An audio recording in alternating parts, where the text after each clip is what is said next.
guys, it's your boy Billy Chuck coming at you with episode 11 of Billy Chuck's 30 Minutes of Mayhem. Stay tuned. Anselmo is regarded as one of the greatest frontmen in metal history. Anselmo took kindly to fellow lead singer Rob Halford of the band Judas Priest and singing in full head voice. However, he later became recognized for a more heavy style of vocals. But Phil's own record label that he started, called Housecore Records, sometime in '01 when he came out with it. But after gaining permission from Pantera's label, Elektra, he merged Housecore with his longtime friend and Necrophagia bandmate Killjoy's label, Baphomet Records. Did you guys know that Phil is a massive fan of hardcore punk, especially 80s hardcore? Christ Inversion recorded 2 demos in 94 and 95, but they broke up after without ever recording a full-length album. But years later, songs from their first demo was put on an 8-track compilation and released through Anselmo's Housecore Records in '08.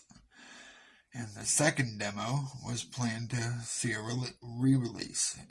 However, this has never been surfaced. But Phil has a mess of side projects that he started after Pantera. But one of them is called Christ Inversion, and they were formed in '94, and it was a black metal project formed by Phil when he played guitar under the alias of Anton Crowley. And to be honest with you guys, I was today years old when I found out that Phil did not sing in Arson Anthem, but he only plays guitar.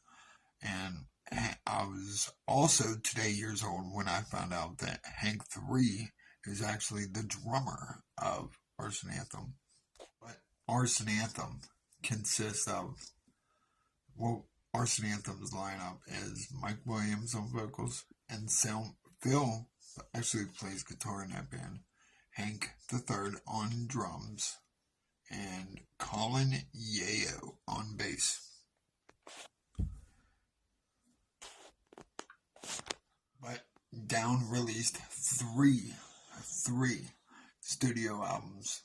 Nola, A Bustle in Your Hedgerow, which I don't even know what the hell a bustle in a hedgerow is, but the only time I heard it was, of course, in the Led Zeppelin song, Stairway to Heaven. But we're not even gonna go into that. They released Bustle in Your Hedgerow, Over the Under, 2 EPs and 1 live album, and they went on hiatus twice to focus on members' other bands. But a little more on the punkier side, or I guess hardcore side, Phil joined the bands, or formed the band Superjoint Ritual, and it's a New Orleans-based metal band formed by Phil, Joe Fazio, and Jimmy Bauer in the early '90s, later to be joined by Hank 3 and Kevin Bond. Anselmo is a beast at writing too. Like, Phil wrote 70 or 80% of their music. Phil's first side project that he had after Pantera, it was called Down, but Down formed in '91 in New Orleans, and it's all New Orleans-based people except for Rex, which is from Texas. But the band has members in it They were previously in Pantera, Corrosion of Conformity, and I Hate God. But Superjoint Ritual recorded 3 full-length albums on Sanctuary Records, and the albums were Use Once and Destroy in '02, Lethal Dose of American Hatred in '03, Caught Up in the Gears of Application in 2016. But Phil Anselmo also formed the band Arson Anthem, but it's a southern hardcore punk project that started when I Hate God singer Mike Williams moved into Phil's spare apartment after losing all his possessions in the aftermath of Hurricane Katrina. But after dying was shot on stage, Phil actually posted a lengthy and emotional video about Dimebag and about Pantera, and I tell you what, man, that video struck me honest to fucking shit. But it must be hard. Must be fucking hard. But I did not know if you guys were aware that in 1997, Phil was in the film The Manson Family, and Phil was the voice of Satan. But as all you know, or probably know, Dimebag Darrell was shot and killed on stage by a crazy fucking lunatic. But that dude walked on stage at the Villa Rosa stage in Ohio, walked right on stage and fucking blasted him in the goddamn head. Wow. It was right after the band was starting their set. And I was reading this, check this out. An article I was reading, it said Vinnie Paul slammed Superjoint Ritual, saying Phil could not even keep his goddamn eyes open. But Phil responded and replied, I just hear a big and sad yellow baby, crybaby, fucking knowing that his meal ticket is in a different fucking band. I mean, that's your beef. I'm not, and my 2 cents, but damn, Phil. But after Pantera's breakup, Phil devoted much of his time to his long-time side project. He had Superjoint Ritual. But when Dimebag and Vinny got wind of this, they started Damage Plan, which I think, if it wasn't for Dimebag fucking getting shot on fucking stage, I think Damage Plan might have amounted to something. I don't know. Let me know what you guys think. Now, say what you want to, but when Sublime came back with Rome, they didn't call it fucking Sublime. They changed it to Sublime with Rome. And that's all I want Pantera to acknowledge. Phil, I love you, buddy, but it wasn't you. Pantera was not yours. So, I mean, by all means, do what you want to do, but not under the same name, bro. But there was mixed feelings of this all across the board.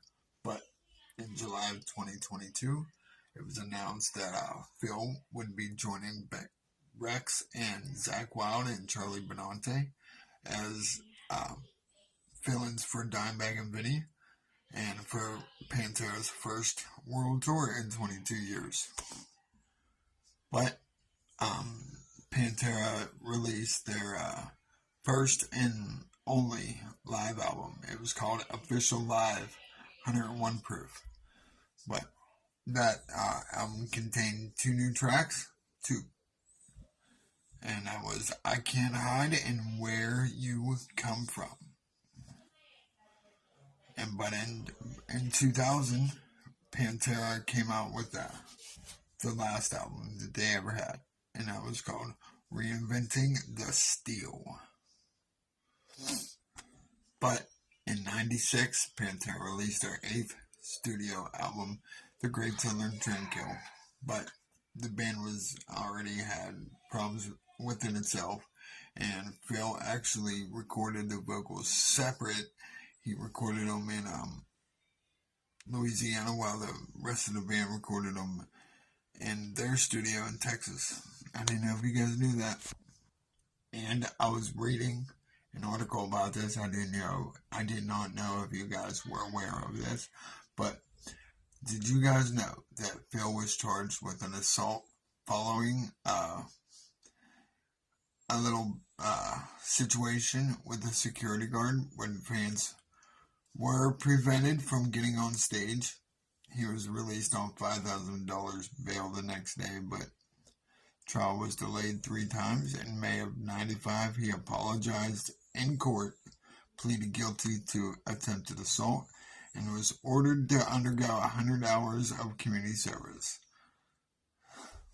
They'll find a way to fuck you, huh? Every goddamn time. Did you guys know that in '92, Pantera released Vulgar Display of Power, which is an even heavier sound than the one before it.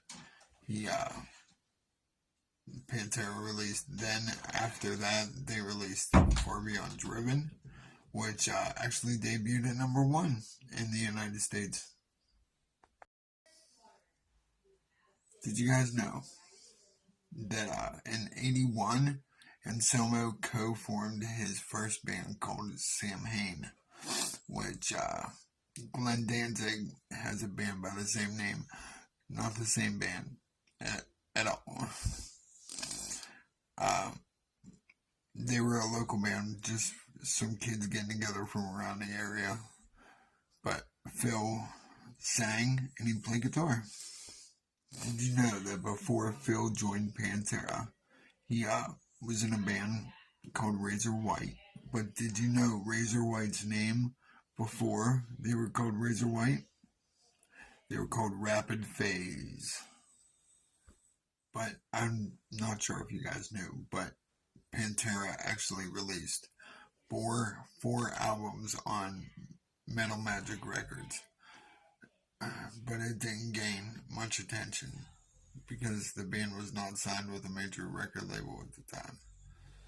And Phil was officially added to the Pantera lineup. And Phil relocated to Texas to record Pantera's 4th album called Power Metal, which was released in 1988.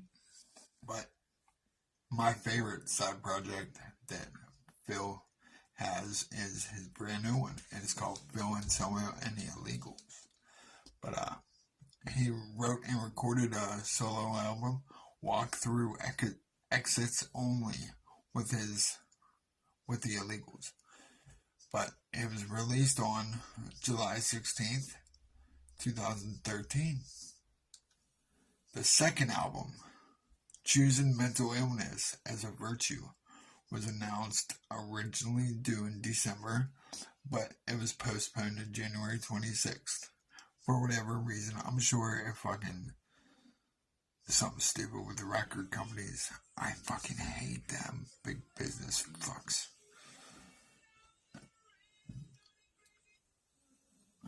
The first song off their second album, Choosing Mental Illness, was made available for streaming. The next song, The Ignorant Point, was released on December 13th. And Exclaim, apparently, I don't know who Exclaim is, but they gave the Illegals a rating of 8 out of 10.